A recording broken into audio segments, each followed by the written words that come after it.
হঠাৎ করে কেন জানি পুকুরের সব মাছ মরে যাচ্ছে আর যেগুলো মরতেছে সবগুলো উপরে ভাসতেছে। আর এই পুকুরের মাছকে বাঁচানোর জন্য বড় বড় দুইটা কলা গাছ কাটলাম আর সেগুলো ছোট ছোট টুকরা করে পানিতে ছিটিয়ে দিলাম। গত বছরও পুকুরের অনেক মাছ মরে গেছিল আর এই বছরও পুকুরের অনেক মাছই মরে যাচ্ছে সেম অবস্থা। হ্যালো এভরিওয়ান, আসসালামু আলাইকুম। কি অবস্থা সবার, সবাই কেমন আছেন? এই তো বিকালের দিকে হাঁটতে হাঁটতে পুকুর পাড়ে আসলাম আর এসে দেখি যে পুকুরের চারপাশে এভাবে মাছ মরে আছে। হঠাৎ করে যেহেতু জিনিসটা চোখে পড়ে গেল তাই পুকুরে নেমে পড়লাম যে মাছগুলো তুলে দেই। এক সাইডে আমি তুলতেছি, অন্য সাইডে ভাবি। আর যে মাছগুলো মারা যাচ্ছে সেই মাছগুলো কিন্তু একটু বড় সাইজের, তো অনেকগুলা মাছই তুললাম, দেখা যাচ্ছে সবগুলা মাছই ফুলে গেছে। আর এই মাছগুলো মেবি রাতের দিকে মারা গেছে আর আমরা টের পেয়েছি বিকালের দিকে, এই জন্য দেখতে পেলাম যে মাছগুলো অনেকটাই ফুলে গেছে। সকালের দিকে হইলে তবুও মাছগুলো কিন্তু খাওয়া যেত, কিন্তু এখন আর খাওয়ার মতো কোনো সিচুয়েশন নেই। তো মাছের এই অবস্থা দেখে বাড়ি থেকে দা নিয়ে আসলাম যে কলা গাছ কাটার জন্য। এর আগের বারও কিন্তু আমাদের পুকুরে সেম অবস্থা হয়েছিল,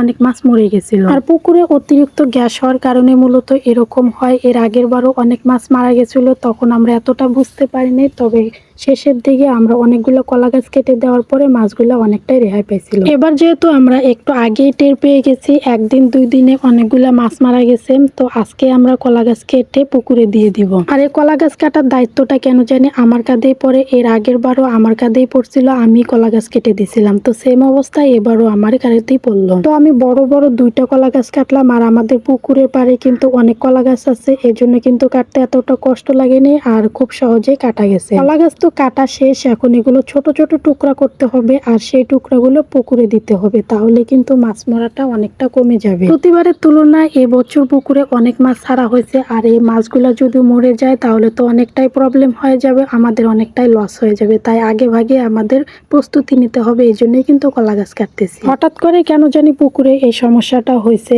আর গত 2 বছর থেকে এই সমস্যাটা হইতেছে। এর আগে কিন্তু এরকম সমস্যা হয়নি। তো আমি কিন্তু ছোট ছোট টুকরা করে অনেকগুলো কলা গাছে কেটে নিয়েছি, এখন এগুলো ছিটিয়ে ছিটিয়ে পানিতে দিতে হবে। আর পানিতে দিলে কিন্তু পানিটা ঠান্ডা হবে, মানে মাছের জন্য ঠান্ডা থাকবে। কলা গাছ কিন্তু শীতল, এই জন্য কিন্তু পানিতে কলা গাছ দিলে মাছ মরা থেকে অনেকটা রেহাই পায়। আমি আর মাছ ছিটিয়ে ছিটিয়ে পুকুরে দিতেছি, দেখা যাবে যে 1-2 দিনের ভিতরে আর কোনো মাছ মরবে না, পুকুরটা আগের মতো স্বাভাবিক হয়ে যাবে। পুকুরটা যদি আজকে খেয়াল না করতাম তাহলে তো অনেক বড় সমস্যা হয়ে যেত, যে 1-2 দিনে এমনও হইতে পারতো সবগুলো মাছই মরে যেত। তার জন্য সবচেয়ে ভালো হয়েছে আগে ভাগে আমরা প্রস্তুতি নিতে পারছি, না হলে কিন্তু এই জিনিসটা বুঝতেই পারতাম না, আমাদের অনেকটা লস হয়ে যেত। সবগুলা কলা গাছে কিন্তু কেটে ছিটিয়ে ছিটিয়ে দিলাম। এখন এক সাইড দিয়ে যেহেতু দিছি, আস্তে আস্তে করে বাতাসে চতুর্পাশে চলে যাবে আর তখন আর সমস্যা হবে না। কলা গাছগুলো কিন্তু ঠিক মাছের মতো দেখা যাচ্ছে, যেন উপরে মাছ ভেসে আছে, তাই না? তো যাই হোক, ভিডিওটা এখানেই শেষ করছি, দেখা হচ্ছে নতুন ভিডিওতে। আল্লাহ হাফেজ।